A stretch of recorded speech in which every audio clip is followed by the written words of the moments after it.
Yan sir, kamusta po? Mabuti naman. Sir, ano nga masabi mo sa binigay na assistance na to ni Pangulong Bongbong Marcos? Maraming salamat sa tulong niya na binigay niya sa amin. Ano ba ang trabaho mo, sir? Fisherman po. Fisherman.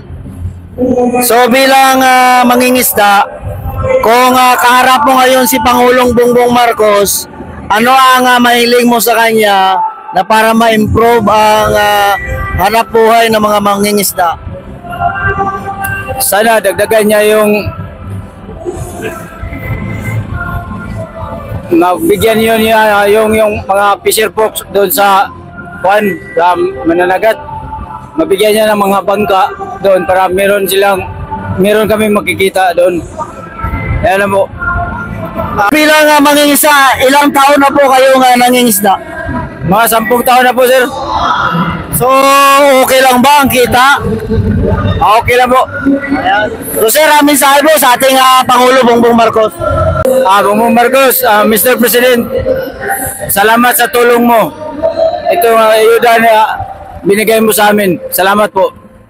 Salamat po, sir. Ano pong pangalan nila, sir? Roland Mariblanca. Salamat, sir. Salamat po. Kamusta, sir? Okay lang. Okay lang. Ano ba nga trabaho natin? Ako sa Agriculture Office. Agriculture Office. Katingin lang LGU. Oo, sa government. So, nakatanggap ka rin ng ayuda? Hindi, sir. Ako lang ang ikaw nag-organize. Yun, salamat sa iyo. Salamat sa iyo, sir. So, ano nga masabi mo naman na maraming nakatanggap ng ayuda kay Pangulong Bongbong Marcos? Thank you very much, Mr. President. Salamat kayo. Isa sa among kalayo sa LGU Katinginan. Sa gihapon na sinati na mo ang akop sa iyo. Malumo ni mo ang ganing kasing pagtabang sa mga mag-uuma na nakasinatin sa ka-failure pagbukas o may sa LGU Katinginan.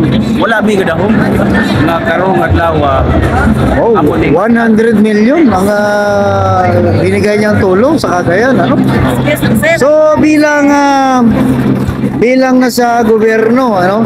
So anong ma-advise mo na para gagawin, ano, ni Pangulong Bongbong Marcos para natulong para sa ating mga magsasaka at mangingisda?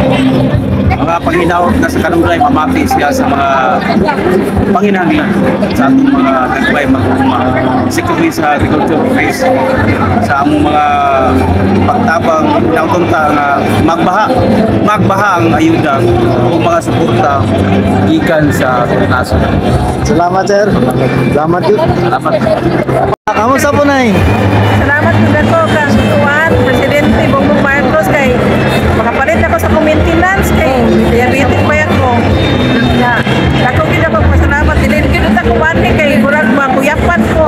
Pero saon man gyud ka kakapas mo ako lang sa ikuan man. So sa 10,000 anong gagawin niyo diyan sa 10,000? Ipalit ko tambal maintenance sa Tambal. O ba unsa man ang imong sakit? diabetic. Diabetes. O kuan high blood. So may anong hanap buhay niyo naman? May kamay ako tindahan. Tindahan, sari-sari store. Okay na na. Ari sila wala na ko ibanag po sir. Single. Diabetic yan po to. Kay kuan ko dialysis. So kung kaharap mo si Pangulong Bongbong Marcos, anong hilingin mo na tulong sa kanya? May tulong yun sir. Financial yun pero may financial kay pagkakas niya mga ayos sa tulong bata makatrabaho sa sir. Ano man ang natapos sa teacher? Nakapasa na board. Unya, wa pa. Uy, hindi siya nag-apply sa sa DepEd. Wala pa siya nag-apply ganun sir kay wala pa na ako nakuha iya mga papilis. Papilis Wala to latra. Pag nakuha na, maka-apply na, makatrabaho na. Makatabang na sa kinabuhi. God bless, salamat. Salamat kayo. Unsa man yung mga pangalan? Nani Cortez. At taga saan man? Taga Jimenez Friends. Silingan pa kapon business. Silingan. Yan. Salamat tayo. At God bless at nakapasa yung anak mo. Salamat tayo. Salamat. Anong mamensahe mo kay Pangulong Bongbong Marcos? Sana bumaba na yung lahat ng mga bilihin natin. Sana bumaba na. Ano bang trabaho mo, Nay? Wala, sa bahay lang may kunting sari-sari store. So, ang kita ba sa sari-sari store ay sapat na sa araw-araw? Hindi sapat kasi solo parents ako. So, gaano kahalaga sa iyo ang matanggap mo na ayuda galing kay Pangulo? Sobrang mahalaga.